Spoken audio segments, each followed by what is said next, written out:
Career सताए हमें बताए, पुलिस सताए हमें बताए, प्रशासन सताए हमें बताए, बिल्डर सताए हमें बताएं, कोई सताए हमें बताए, करे हक की बात हमारे साथ।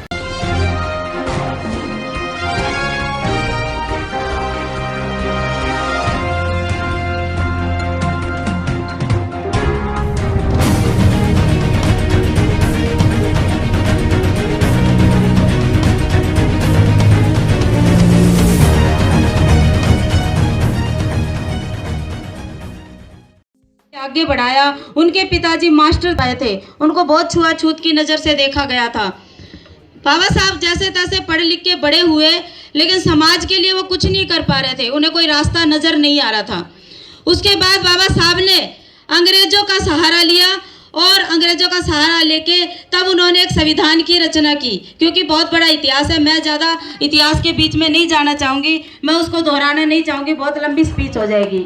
बाबा साहब ने जो कुर्बानी दी, संविधान लिखा और हमारे लिए जो उन्होंने संघर्ष किया, हमारे को पानी पीने का अधिकार नहीं था, खाने का अधिकार नहीं था, हमें पढ़ने का अधिकार नहीं था, हमें हंसने का अधिकार नहीं था, सिर्फ हम बहुत बुरी जिंदगी जी रहे थे। इसलिए बाबा साहब ने हमें अधिकार दिलाने के लिए संविधान लिखा और संविधान में हमें वो सारे अधिकार दिए जो हम इस देश में, इस भारतवर्ष में रह के बहुत अच्छी ज़िंदगी जी सके, नौकरियां हमें मिल सके, अच्छी मजदूरी मिल सके, सर उठा के जी सके।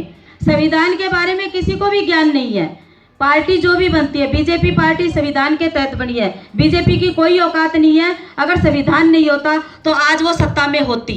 आप लोग बीजेपी पार्टी का नारा लगाते हैं, कांग्रेस पार्टी को देखते हैं, संविधान से बाहर कोई भी पार्टी नहीं है, वो हमारे संविधान के ऊपर चलती है और हम लोगों को यूज करती है। संविधान हमारा है, आरक्षण हमारा है और उसके बाद में भी सारी पार्टियां जो हमें यूज करके फेंक देती है। हर बार हमसे वोट मांगने के लिए आती है, बड़े बड़े हमारे सामने भाषण देती है, वो वादे करती है, लेकिन कोई कुछ नहीं करता।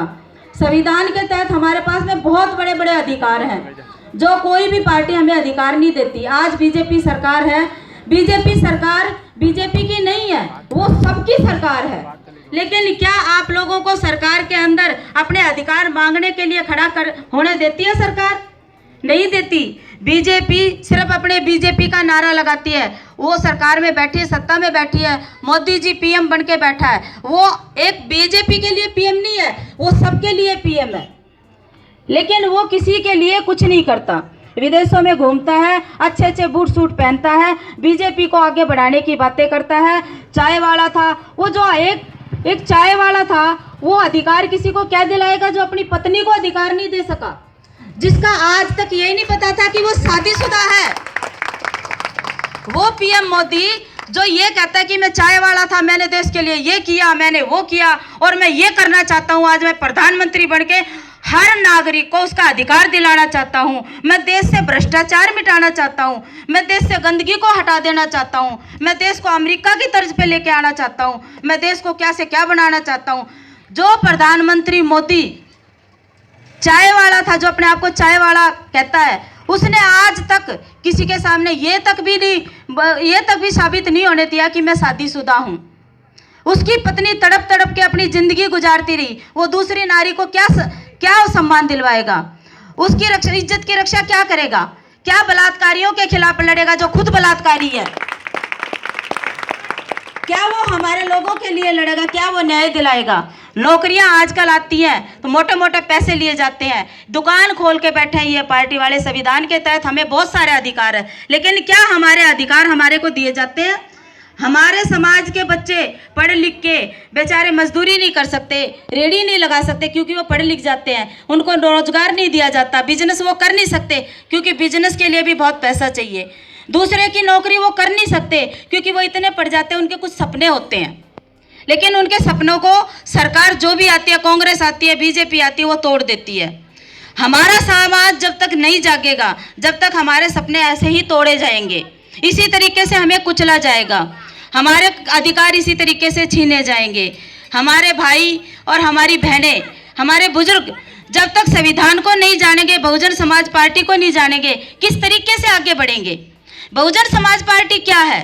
बहुजन समाज पार्टी बाबा का एक मिशन है और उस मिशन के तहत काशीराम जी ने इस बहुजन समाज पार्टी को खड़ा किया। उन्होंने बहुत त्याग किए। क्या काशीराम जी शादी नहीं कर सकते थे? क्या काशीराम जी घर नहीं बसा सकते थे? क्या काशीराम जी का एक बहुत बड़ा संसार नहीं होता? वो एक वैज्ञानिक थे। उनकी आज के समय अगर वो जिंदा होते तो न जाने कितनी लाखों उनकी जो है इनकम होती, इनकी तनख्वाह होती, कितने कोठी बंगले होते, कितनी कारें होती, कितने उनके खुद के जहाज होते, क्योंकि वो एक वैज्ञानिक थे कि वैज्ञानिक कोई मामूली इंसान नहीं होता। जिस टाइम पे वो अपने ड्यूटी से छुट्टी लेके आ रहे थे, उनकी शादी होने वाली थी, घर से प्रस्ताव गया था उनके लिए कि आपका जो है रिश्ता हो गया है और आप छुट्टी लेके आ जाओ। जब वो छुट्टी लेके आए और रास्ते में रात को जो वो एक जगह रुके, क्योंकि मैं जगह का नाम नहीं बताऊंगी, बहुत ज़्यादा लंबा हो जाएगा, वो रुके और उन्होंने हमारी माँओं को, हमारी बहनों को इस दशा में देखा। आधी रात को 2 बजे वो वहाँ पे रेलवे स्टेशन पे हाथ में दीपक लेके और इस तरीके से किसी का इंतजार कर रही थी कि कोई आए और कोई हमारा शोषण करे और हमारे घर में वो पैसे जो दे के जाएगा, हमारे बच्चों को खाना मिलेगा, हमारे बच्चों का पेट भरेगा। जब ये काशीराम जी ने देखा, उनसे ये बात सहन नहीं हुई। उन्होंने टीटी से पूछा कि क्यों ये ऐसा क्यों है? आधी रात को मेरी बेटियां, मेरी बहनें इस रेलवे स्टेशन पे क्या कर रही है? जंगल बियाबान कुछ भी नहीं है, क्योंकि पहले लोग सफ़र कहाँ करते थे, पहले बहुत सुनसान रहता था। तब टीटी ने ये कहा था कि बेचारी बहुत गरीब है, ये दलित महिलाएं हैं, ये गरीब घरों से है, छोटे समाज से है, शूद्र जाति से